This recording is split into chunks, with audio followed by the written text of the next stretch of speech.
Hello. In my last video, I talked about the Igbo word na as a preposition of place. Today, I'm going to tell you the other uses of na in Igbo language. Na could be an auxiliary verb.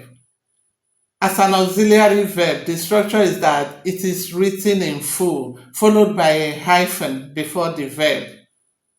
It shows present continuous tense in any sentence it appears. Example, anyị na-eri nri. We are eating.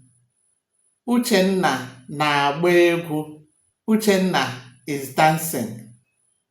Na could also be a conjunction. As a conjunction, it is written in full also, whether it comes before a word that begins with a vowel or a consonant. Example, Ngozi na nne ya gara ahịa. Ngozi and her mother went to the market. Achọrọ m efere na ngaji.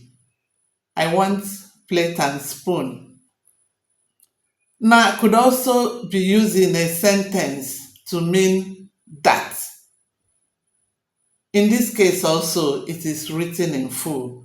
Example, ị gosiri na ị maghị ya. You show that you don't know it. Frank kwuru na ya bịara. Frank said that he came.